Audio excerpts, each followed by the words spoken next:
नमस्कार। किसका बंगाल की शुरुआत इस वक्त की बड़ी खबर के साथ। पश्चिम बंगाल की मुख्यमंत्री ममता बनर्जी ने धमकी दी है। कहा है चुनाव के बाद जब केंद्रीय फोर्सेस चले जाएंगे फिर देख लेना। चुनाव के बाद तो वही आएंगी, फिर वो देख लेंगी। ममता बनर्जी ने आज ये नंदीग्राम में कहा है।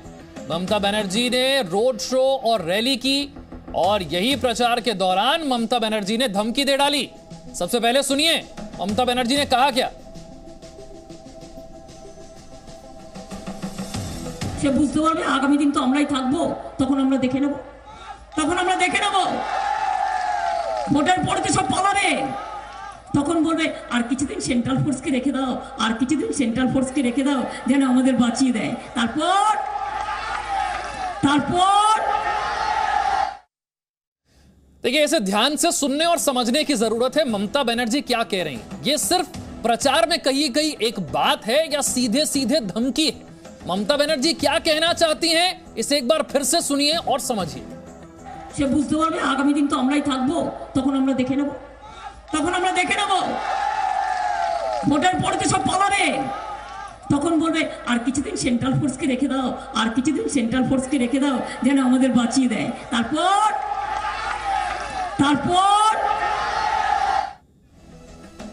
तो केंद्रीय फोर्सेस के जाने के बाद ममता बनर्जी ऐसा क्या करने वाली हैं कि उनके विरोधी बचाने के लिए कहेंगे कि केंद्रीय फोर्सेस को वापस बुला लो।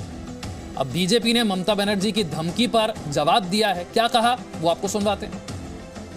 जो सेंट्रल पैरा मिलिट्री फोर्सेस है वो देश के इलेक्शन में हर राज्य में जाते हैं। सेम सीपीएमएफ सब जगह जाते हैं, कहीं पर आज तक ये आरोप नहीं लगा है। और नंदीग्राम में शुभेंदु अधिकारी और उनके समर्थकों ने आज टीएमसी कार्यकर्ता पर बड़ा आरोप लगाया। शुभेंदु अधिकारी ने आरोप लगाया कि प्रचार के दौरान उनकी गाड़ी टीएमसी कार्यकर्ता ने रोक ली। शुभेंदु अधिकारी नंदीग्राम में ममता बनर्जी के खिलाफ चुनाव लड़ रहे हैं। यहां बहुत दिलचस्प मुकाबला है। दोनों पार्टियों की तरफ से पूरे दमखम के साथ प्रचार किया जा रहा है। शुभेंदु अधिकारी टीएमसी पर बड़ा आरोप लगा रहे हैं। नंदीग्राम से बीजेपी की तरफ से चुनाव लड़ रहे हैं। कह रहे हैं टीएमसी कार्यकर्ता ने गाड़ी को रोक लिया। इससे पहले भी आप देख रहे हैं बंगाल में किस तरह से हिंसा हो रही है, मारपीट हो रही है। और अब शुभेंदु अधिकारी का यह आरोप कि टीएमसी कार्यकर्ता ने उनकी गाड़ी को रोक लिया। आपको हमने सवेरे भी दिखाया था किस तरह से शुभेंदु अधिकारी एक तरफ पूरे दमखम के साथ प्रचार में लगे हुए हैं। बीजेपी ने नंदीग्राम में अपनी पूरी ताकत झोंक दी है। यह मुकाबला ममता बनर्जी के लिए भी साख का मुकाबला बन गया है और इसीलिए दोनों पार्टियां पूरा जोर लगा रही हैं। लेकिन क्या प्रचार के दौरान किसी की गाड़ी जबरदस्ती रोक लेना यह ठीक है? शुभेंदु अधिकारी ने यही आरोप लगाया टीएमसी पर कि टीएमसी के कार्यकर्ता ने गाड़ी को जबरदस्ती रोक लिया। तो टीएमसी चाहती क्या है?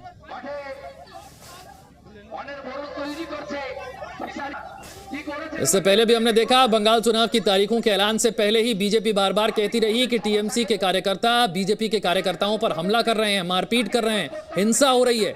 130 कार्यकर्ता बीजेपी के मारे गए, ये दावा बीजेपी की तरफ से किया गया। और अब देखिए एक बार फिर गाड़ी रोकने की कोशिश।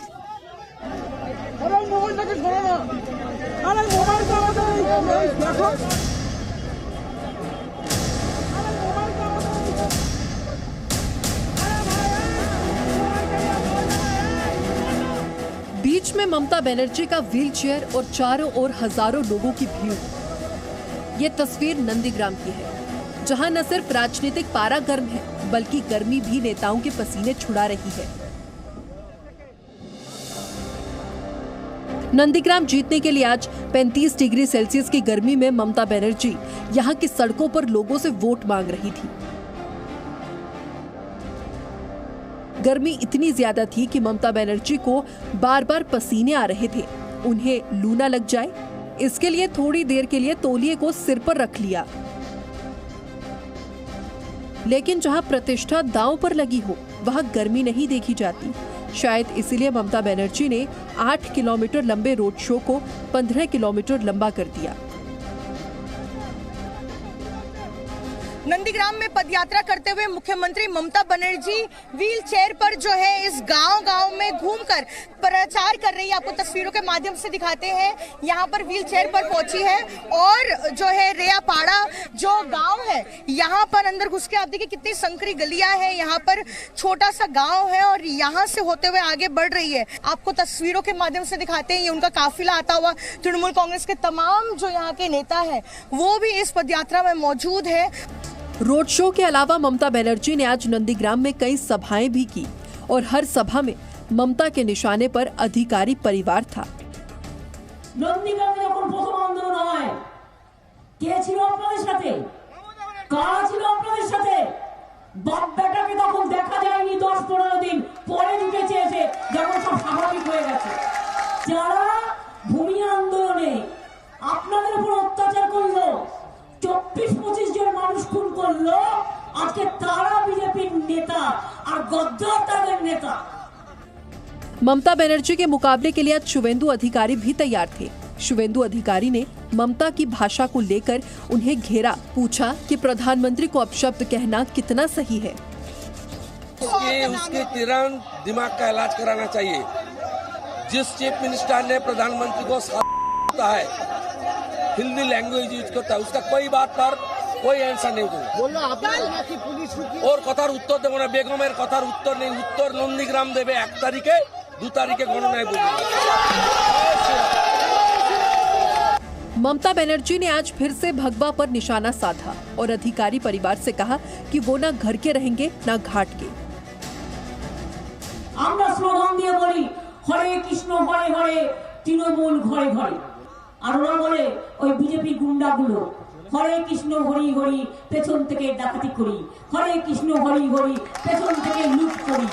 আর হঠাৎ করে গেরুয়া একটা ড্রেস পরে কপালে টিপট লাগিয়ে সেটা কত বড় মহাপুরুষ হয়ে গেছে। বাপরে বাপ, একদিন এমন দিন আসবে না ঘাটকা না ঘাটকা হয়ে ঘুরে বেড়াবে। এটা ममता आज सिर्फ इतने पर नहीं रुकी, उन्होंने ये भी कह दिया कि जो लोग भूमिपुत्र बनकर घूम रहे हैं उन्हें भूमिपुत्र किसने बना दिया। তুই কবে হলে নন্দীগ্রামের ভূমিপুত্র ভাই? তোর তো এটা ভূমিও নয় জমিও নয়, তুই তো দালালি করে গেছিস।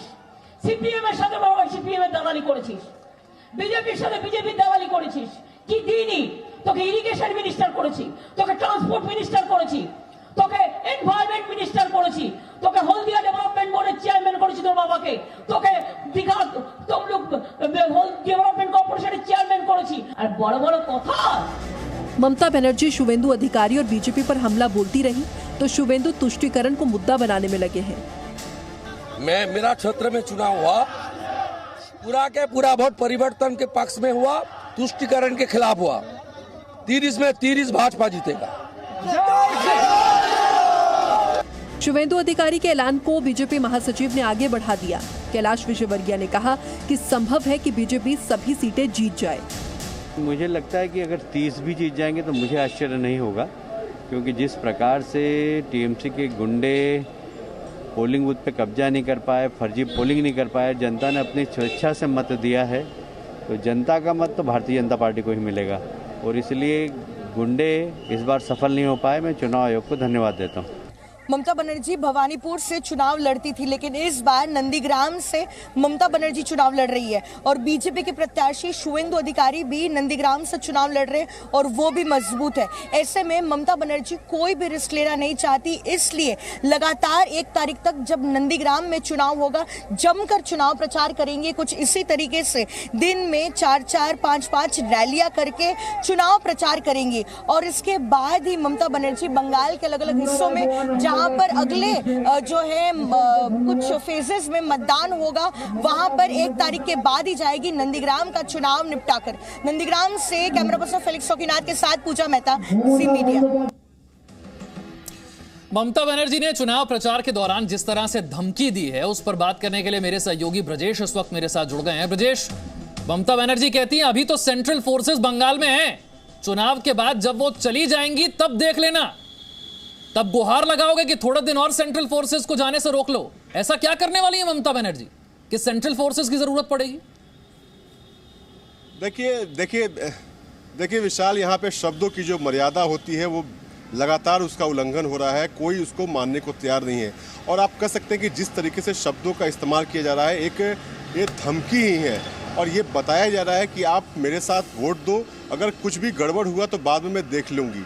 तो ये बहुत बड़ी बात है और चुनाव आयोग को इस पर बिल्कुल शिकायत दर्ज संज्ञान खुद ब खुद संज्ञान लेना चाहिए। हालांकि आज बीजेपी के नेताओं ने भी इलेक्शन कमीशन जो है यहाँ पे कोलकाता में, उनके अधिकारियों से मुलाकात उन्होंने की है, लेकिन इस तरीके से अगर धमकी दी जाती है तो उसमें कोई शक नहीं है कि जो स्थानीय जनता है, जो मान के चलती है कि अगर वो सरकार नहीं बनती है या ममता बनर्जी अगर गलती से बन जाती हैं तो फिर उनका क्या होगा अगर वो वोट देते हैं उनको। तो इस तरह की तमाम चीज़ों पर बिल्कुल ख्याल रखना चाहिए। और जैसा कि यहाँ पे एक बंगाल में या फिर बिहार में भी अक्सर देखा गया है विशाल, कि चुनाव के बाद हिंसा ज़्यादा होती है। इसके पीछे कारण यही है कि पता चल जाता है यहाँ पे जो ग्राउंड में वर्कर होते हैं जिन पार्टियों के, और खासकर कैडर वोट है तृणमूल कांग्रेस का, और उनको कैडर को पता चल जाता है कि तमाम इन इलाकों के वोटरों ने उनको वोट नहीं दिया है। तो उसके बाद जो हिंसा होती है उस पर भी जितने भी पैरामिलिट्री फोर्सेस हैं उन पर ध्यान रखना चाहिए, क्योंकि एक हिंसा का एक इतिहास रहा है बंगाल में, और खासकर जो है पोल आफ्टर पोल। बिल्कुल ब्रजेश, आप ठीक कह रहे हैं। और अब बात उस बेटी की जिसकी मौत पर बंगाल में जमकर राजनीति हो रही है। कोलकाता की बुजुर्ग महिला शोभा मजूमदार की मौत के लिए बीजेपी ने टीएमसी को जिम्मेदार ठहराया।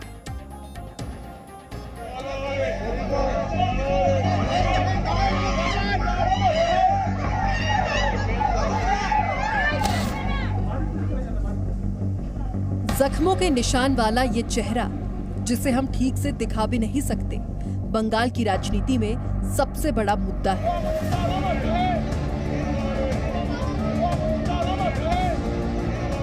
आज जहां पूरे देश में होली का रंग बिखरा पड़ा है, वहीं बंगाल में 85 साल की शोभा मजूमदार की मौत ने सियासत का बदरंग चेहरा दिखा दिया और अब इस पर खूब राजनीति हो रही है। शोभा मजूमदार की मौत पर कैसे राजनीति हो रही है, ये बताएं। उससे पहले मौत कैसे हुई, ये समझ लीजिए।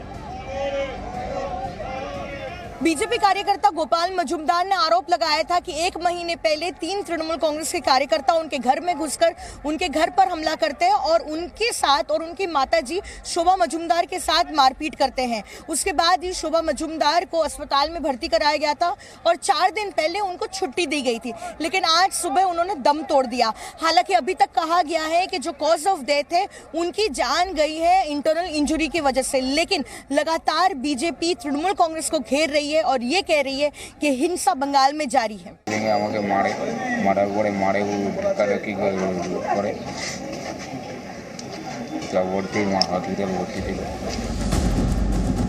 इस एक महिला की मौत पर बीजेपी और टीएमसी दोनों आमने सामने हैं। बीजेपी की ओर से गृह मंत्री अमित शाह ने आज सबसे बड़ा हमला किया।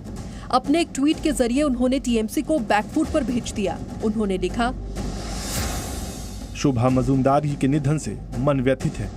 टीएमसी के गुंडों ने उन्हें इतनी बेरहमी से पीटा कि उनकी जान चली गई। शोभा मजूमदार के परिवार का दर्द और घाव ममता दीदी का लंबे समय तक पीछा नहीं छोड़ेगा। बंगाल हिंसा मुक्त कल के लिए लड़ेगा। बंगाल हमारी बहनों और माताओं के लिए एक सुरक्षित राज्य की लड़ाई लड़ेगा। बीजेपी की ओर से अमित शाह ने ट्वीट किया तो जवाब देने की जिम्मेदारी खुद ममता बनर्जी ने संभाली। ट्वीट कर बोलते हैं बंगाल का क्या हाल है, तुम्हारा यूपी का क्या हाल है, तुम्हारा हाथरस का क्या है, दिल्ली का क्या है, राजस्थान का क्या है। তখন কি অমিত শাহর মুখে লুকো প্লাস্টার দিয়ে বসে থাকে না ঠুটো জগন্নাথের মতো ফুটকা হয়ে বসে থাকে, মুখ দিয়ে কথা বেরোয় না। Presenting B News app, available on Google Play and App Store. Download it now.